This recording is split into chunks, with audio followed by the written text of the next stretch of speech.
Hello everyone, my name is Brittany Hendricks and today I'll be talking to you about physician-assisted suicide. As many of you know, I work in emergency medicine and as such I'm around death and dying nearly every time I work. I hope today to convince you that physician-assisted suicide should be allowed for the terminally ill who desire it. Everyone has seen pictures from World War II of Jewish concentration camps and the people who were forced to live and to die there. I want each of you to think about if that were you for just a moment. Would you rather have been killed at the start of the war or been forced to suffer and starve throughout the war, only to be killed at the end anyway? I liken this suffering to the terminally ill who are forced to live out their disease processes, even amidst unimaginable pain and suffering. Today I'll be explaining what physician-assisted suicide is, some of the main reasons people are against it, and why I think it's the moral thing to do for those who desire it. First, what is physician-assisted suicide? According to MedicineNet.com, it is the practice of providing a competent patient with a prescription for medication for the patient to use with the primary intention of ending his or her own life. Physician-assisted suicide is currently legal in only 4 states, and one of those states is Oregon. According to the Oregon State website, there are very specific criteria that must be met in order for any individual to qualify for physician-assisted suicide. First, they must be a legal adult. They must be a resident of the state of Oregon. They must be able to make and communicate about their own healthcare decisions. And most importantly, they must be diagnosed with a terminal illness with a life expectancy of 6 months or less. After those criteria are met, the patient must then meet with 2 separate doctors on 2 separate occasions, where they not only have physical exams, where the doctors must agree on their life expectancy and their prognosis, but both physicians also have to clear the patient of any depression or any other mental illnesses. Additionally, the patient has to make the request for medication in writing and then take that medication home where they would then self-administer it at a time and place that they are choosing. So as you can see, it's not an easy thing to do, and clearly the person desiring the medication has thought long and hard about it and has come to the conclusion that that is what would be best for them. People often confuse physician-assisted suicide with something called euthanasia, which is where a physician administers medication to a terminally ill or otherwise incapacitated patient in order to end their life. This is decided by a physician, not by a patient. I'm talking about physician-assisted suicide, which is different in that the patient self-administers their medication. The doctor only writes the prescription. They don't give the medication or make the decision with whom to give it to. Now that we have a better understanding of what physician-assisted suicide is, let's discuss some arguments against it. One of the biggest controversies surrounding it is that some believe it goes against the medical code of ethics. According to the American Medical Association, physician-assisted suicide is fundamentally incompatible with a physician's role as a healer. They believe that allowing physicians to assist in suicide would ultimately cause more harm than good and would pose serious societal risks. Some say that this puts too much power into the hands of physicians. Daniel Callahan, in his book entitled Physician-Assisted Suicide, believes that it is too much power for any one person, and that the chances of that power being abused are high. He states, "It is the experience of many societies that abuse seems a natural and inevitable component of the exercise of similar powers over the lives of others." I argue that physicians are already given these powers. They know what medications might kill a patient and what procedures to perform in order to save a life. If a physician wanted to abuse these powers, they could very easily without physician-assisted suicide. Another argument against physician-assisted suicide is the slippery slope argument. We've heard this argument used many times in a variety of situations. So much so that a woman, Anneli Jefferson, wrote a peer-reviewed article about this specific topic in 2014. In the article, she concludes that people typically only use the slippery slope argument when they disagree with the morality of the situation in the first place, which starts them off biased.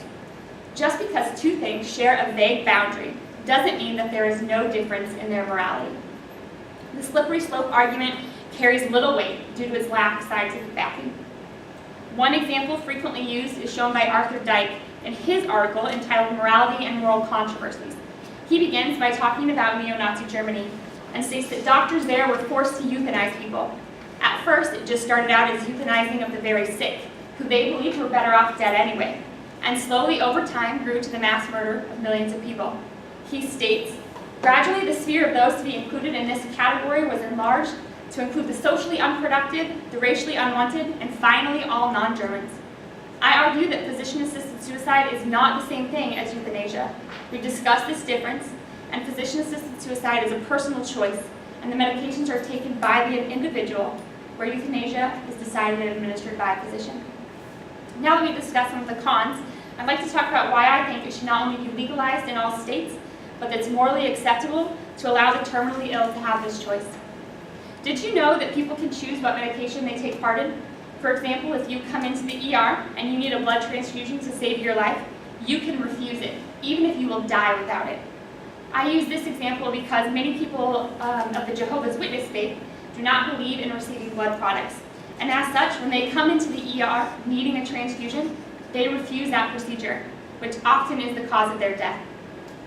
Many people who have terminal illnesses, including cancer, choose to end their treatments, knowing it will cause them to die sooner. I believe that this is no different than physician-assisted suicide.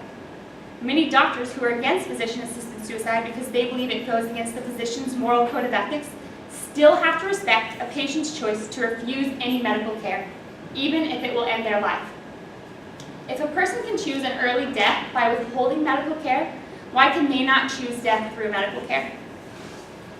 Many patients with terminal illnesses end up hooked to machinery that keeps them alive. They have bed sores and feeding tubes and live as only a shell of their former selves. Many cannot even communicate during their last months. This is not a life that many people, myself included, want to experience. They would rather die when they're still able to have a modicum of dignity and self-sufficiency left in their lives. They do not want to have others care for them or clean them or feed them. I believe it's immoral to make them do that when there are other options. These patients know that they're terminally ill and that they will die. They want to die with dignity and to be able to make the choice of when and where that happens. In conclusion, physician-assisted suicide can be a quick and painless process that can help bring an end to a life well lived. I hope that I've been able to show you the reasons I believe it should be legalized in all states for the terminally ill. We have learned today what physician-assisted suicide is, how it is different from euthanasia. We've talked about some of the arguments against it, including the physician's moral code and the slippery slope. And finally, we've talked about a patient's right to choose their medical care and how physician-assisted suicide should be an option for those who want it. To end, I'd like to read a story from the website Death with Dignity about a patient who did not have the option of physician-assisted suicide. This is the story of Caitlin Johnson and her grandpa Paul. 4 years ago, my grandpa Paul died after suffering for years as cancer broke down his body. First kidney cancer, then metastasizing to the stomach and lungs. He spent his final days in bed consumed with pain, feeling like a burden, and was a mere reflection of the strong man that I had lovingly looked up to my whole life. The former Marine, who once stood well over 6 feet tall, played baseball in the minors, had whittled away into a man I barely recognized. Cancer had stolen his autonomy, his spirit, and his dignity. Grandpa Paul entered the nursing home for the last 2 weeks of his life. Everyone, my grandpa, my family, the doctors, and staff, knew he was going to die there. He was racked with pain that only morphine could alleviate, but standing orders limited the amount and frequency that he could receive. When the morphine wore off, my grandpa repeatedly asked for more, but the doctors weren't there, conducting their single daily rounding at the nursing home early in the mornings, and only they could authorize more. Nothing about the last few weeks of my grandpa's life was graceful. He deserved better. I have no way of knowing if my grandpa would have taken the option of medical aid in dying, but shouldn't he have at least had the choice? Physician-assisted suicide offers older adults with a terminal illness, like my grandpa, a measure of control over their death.